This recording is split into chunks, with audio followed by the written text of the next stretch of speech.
பலியை அல்ல இரக்கத்தையே விரும்புகிறேன் விரும்புகிறேன்.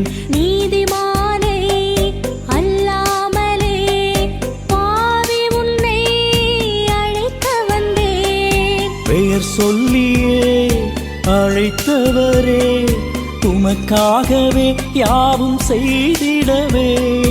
பெயர் சொல்லியே அழைத்தவரே, உனக்காகவே யாவும் செய்திடவே. புனித லூக்காஸ் எழுதிய நற்செய்தியிலிருந்து வாசகம். அதிகாரம் 5, திருவசனங்கள் 27 தொடக்கம் 32 முடிய உள்ள இறை வார்த்தைகள். அதன்பின் இயேசு வெளியே சென்று சுங்கச்சாவடியில் அமர்ந்திருந்த லேவி என்னும் பேருடைய வரி தண்டுபவர் ஒருவரை கண்டார். அவரிடம், என்னை பின்பற்றி வா என்றார்.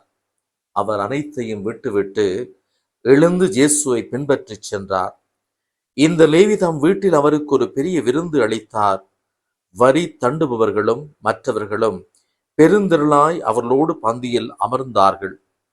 பரிசேயர்களும் அவர்களைச் சேர்ந்த மறைநூல் அறிஞர்களும் முணுமுணுத்து இயேசுவின் சீடரிடம், வரி தண்டுபவர்களோடும் பாவிகளோடும் சேர்ந்து நீங்கள் உண்பதும் குடிப்பதுமே என்று கேட்டனர். இயேசு அவர்களுக்கு மறுமொழியாக, நோயற்றவருக்கு அல்ல, நோயுற்றவருக்கே மருத்துவர் தேவை. நேர்மையாளர்களை அல்ல, பாவிகளையே மனம் மாற அழைக்க வந்தேன் என்றார்.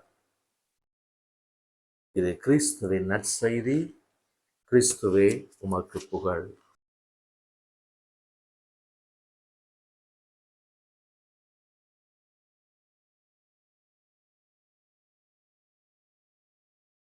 இறை இயேசுவுக்குள்ளே பிரியமான இறை உறவுகளே, மனித குலத்தை எது ஒன்றுபடுத்துகின்றதோ அது உயர்வானது, மேலானது, புனிதமானது, அழகானது என்றும், மனித குலத்தை எது பிரிக்கின்றதோ அது இழிவானது, அது மிகவும் கேடானது என்று டால்ஸ்டாய் என்ற ஒரு அறிஞர் சொல்லுகின்றார்.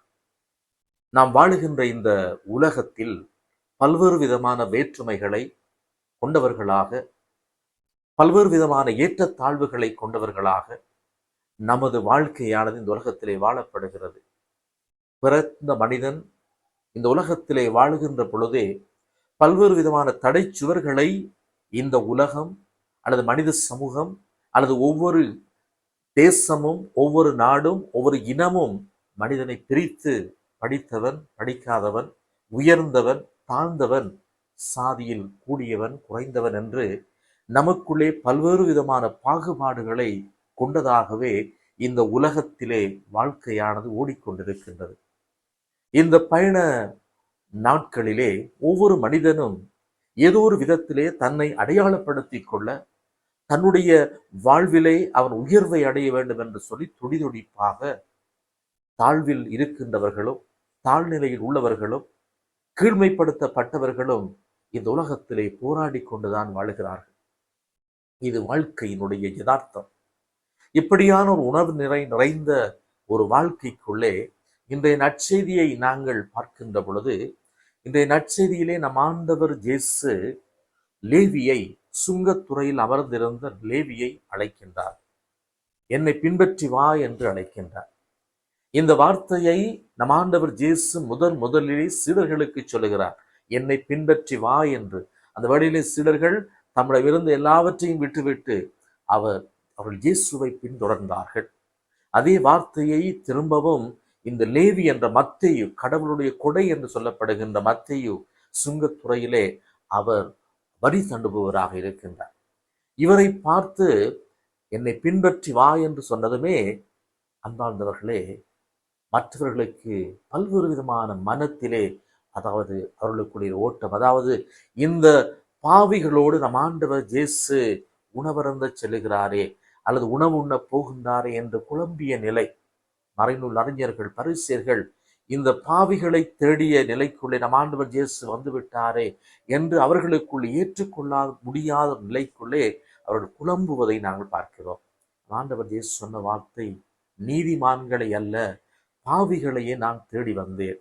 மருத்துவன் நோய் அற்றவர்களுக்கு அல்ல நோயுற்றவருக்கே என்று நம் ஆண்டவர் இயேசு மிக அழகாக தம்முடைய வாழ்வின் நோக்கத்தை வெளிப்படுத்துகின்றார். கடவுளின் அழைப்பை உணர்ந்த மத்தேயு எல்லாவற்றையும் துறந்த நிலையிலே நம் ஆண்டவர் இயேசுவை பின்பற்றுகின்றார். அன்பார்ந்தவர்களே, பாவியை தேடி வந்த நம் ஆண்டவர் இயேசு ஒவ்வொரு தவக்காலத்திலுமே நமக்கும் ஒரு செய்தியாகத்தான் இருக்கின்றது. கடவுள் நம் ஒவ்வொருவரையுமே அழைக்கின்றார். நானும் நீங்களும் ஏதோ ஒரு விதத்திலே பாவத்தின் தன்மைகளுக்குள்ளே நாங்கள் இருக்கின்றோம். பாவத்தினுடைய போர்வை நமது வாழ்வை கவர்ந்திருக்கின்றது. அதாவது பாவத்தின் போர்வைக்குள்ளே நாங்கள் சிக்கி தவித்துக் கொண்டுதான் இருக்கின்றோம். நம் ஆண்டவர் இயேசு என்னையும் உங்களையும் பார்த்து என்னை பின்பற்றி வா என்று அழைக்கின்ற பொழுது, நான் எல்லாவற்றையும் துறந்த, இந்த உலக வாழ்வை துறந்த அல்லது உலக பற்றை துறந்த நிலையிலே என்னுடைய ஆன்மீக வாழ்வு செல்வதற்கு தயாராக இருக்கின்றதா? இயேசுவின் குரல் என்னுடைய வாழ்வுக்குள்ளே கேட்கின்றதா? அல்லது என்னுடைய காதுகளிலே இயேசுடைய குரலை நான் ஏற்றுக்கொள்ள கூடிய விதத்தினுடைய வாழ்வு செல்கின்றதா? அல்லது நான் என்னை பின்பற்றி வா என்று இயேசு என்னை அழைத்தாலும் கேட்காத நிலைக்குள்ளே, என்னை நான் முழுவதுமாக இயேசுடைய அந்த வார்த்தைக்குள்ளே சரணாகதி அடைய முடியாத நிலைக்குள்ளே என்னுடைய அழைப்பு வாழ்வு இருக்கின்றதா என்று இன்றைய நாளிலே நாங்கள் சிந்திக்க அழைக்கப்படுகின்றோம். நாமும் இந்த பாவ வாழ்விலிருந்து அல்லது நமது ஆன்மீக வாழ்வினுடைய புதுப்பித்தலுக்காக அழைக்கப்பட்ட இந்த அருளின் காலத்திலே நம்முடைய வாழ்க்கையை நாங்கள் மாற்றி அமைத்துக் கொள்ள முயற்சி செய்வோம். இறைவன் நம் ஒவ்வொருவரையும் நிறைவாக ஆஸ்வதிப்பாராக.